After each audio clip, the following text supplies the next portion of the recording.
Thank you. It's funny when I get up on a Wednesday morning, I think, what do we want to do today? And I usually think of 10 different things and have to come up with one. Um, but this is the one that stands out to me right now. I want to ask you a question about um, self compassion. So, my question for you, some of you have heard me ask this before. I routinely ask it before I talk about it. So, raise your hand, physical hand, if you find it easier to be compassionate for somebody else than for yourself. Anyone? May find it easier? It's a lot of hands. Yeah, thank you. I always feel like I'm cheating when I ask that question. I almost always get across the board. Everyone says, "Well, of course," and I think it's kind of interesting to consider. Why would that be? You know, I would never tell someone I love when they do something wrong or when they do something they feel is wrong. I would never say to them, "You are such a jerk." Does anybody ever say that to yourself? I can't believe you did that. You're such a jerk. Yeah, at least I do. Maybe I'm the only one. But the idea of mindful self compassion, I would love to have a long conversation. I know that's not what we're doing this morning, but I'd love to share with you kind of a simple on the go practice. And I'm going to back up a little bit to share with you that the way that I learned about it, that it's been studied by social psychologists, is a particular construct of the idea mindful self compassion. It doesn't mean that I'm sitting in a corner somewhere saying, poor me. It rather is bringing three qualities to what we're thinking about ourselves. And one of them is simply awareness of when something's hard. And I think that clinicians are absolute experts at hmm, at a particular quality that can sometimes get in the way of this. And I'll share with you. I have a friend that's a urologist in Fort Collins, and he was at a workshop once where we were the same thing, and people were talking about compassion. And someone said to him, Ted, so what do you tell your residents, the people that are your students, when they're, messing up, when they don't do something so well? He says, well, it's easy. I tell them the same thing everyone told me. I say, suck it up.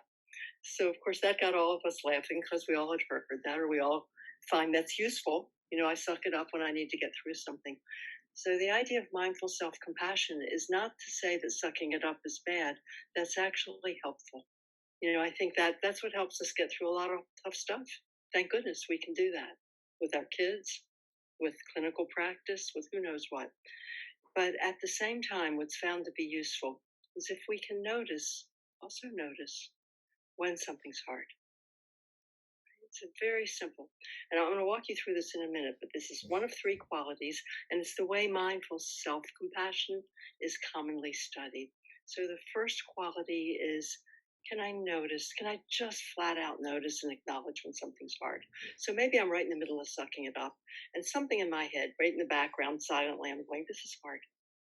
So it's my capacity to notice that something is hard, even while I'm taking care of it. The second quality is one that's often sounds a little broad, but I'll explain what I mean. It's getting it or understanding that it's part of being human for things to go wrong sometimes. There are difficult moments for everybody. It's not because I totally messed up in my life and things are going to go down the drain and never be okay again. It just means that it's part of being human, and sometimes things don't go perfectly. They just don't. So that's often referred to by the social psychologists that study it as common humanity. Isn't that interesting? It's getting it that this is part of being human. And then the third one, aren't you glad there are only three, at least in this construct? The third one is, what message would you give to yourself when you've just done something that's hard?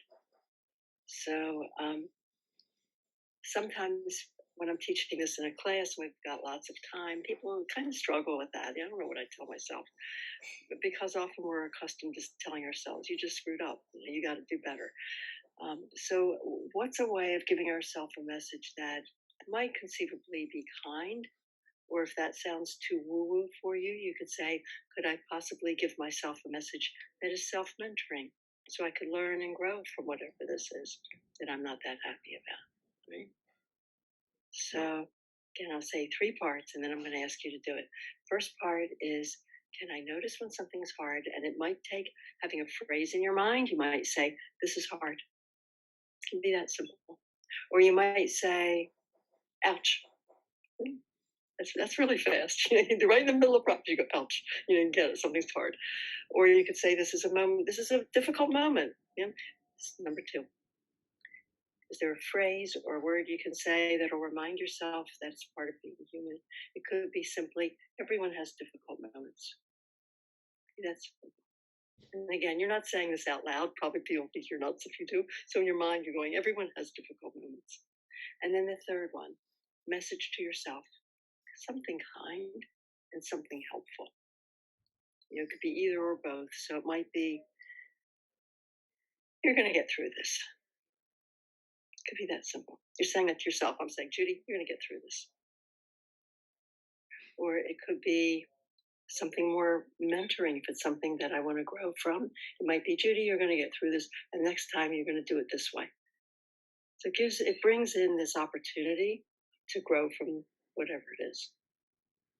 So now I'd like you to each think of something in your own mind. And I would love to have pairs on this, but we're not doing that. So this is just for you yourself. In your own mind, see if you can think of something in the last 24, 48 hours where you're being just a little bit not that happy with yourself for whatever reason.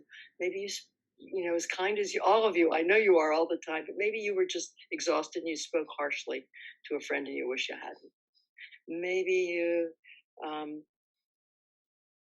did something in a different way than you wish you had done it. Excuse me. So just think of something that was hard. I'll be quiet now.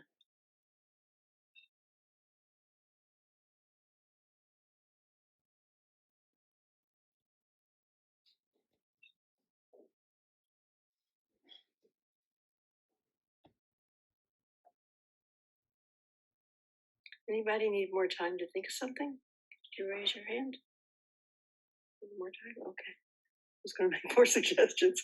Okay. So now that you've got something in mind, would you please, in your own mind, silently say a word or a phrase that allows you to acknowledge that it was hard? Whatever works for you. Ouch. This was hard. This was a moment of difficulty. You come up with the one that works for you.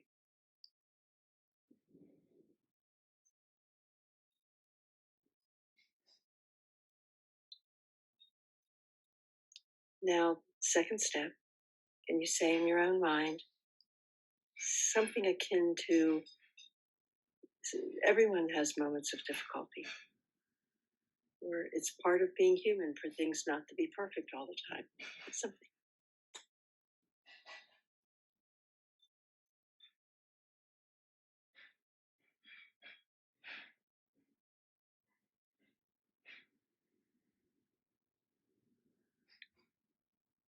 And third step, see if you can say to yourself something, give yourself a message that is either or kind, comforting, or mentoring. So it could be something like, I'm here with you. Same way you would say it to a child or one of your best friends. It could be, I know you're going to get through this, and I know next time you really want to, I know you're going to do it this way next time.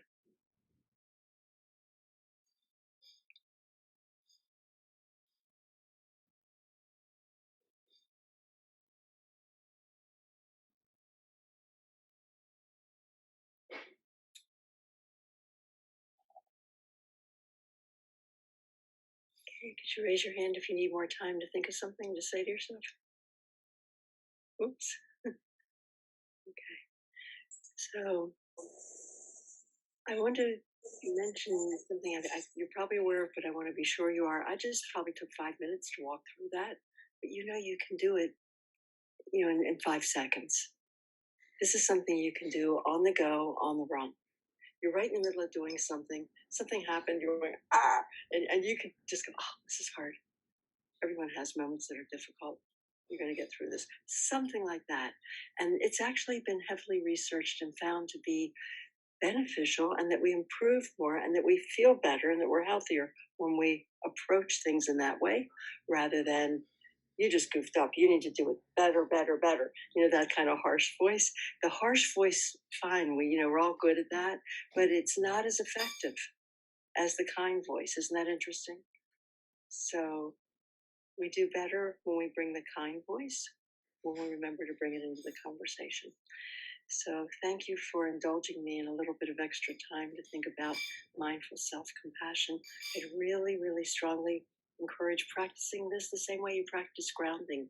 Just do it, and do it when things aren't that bad. Just try it out, see what it's like. And any questions? Anyone? Comments?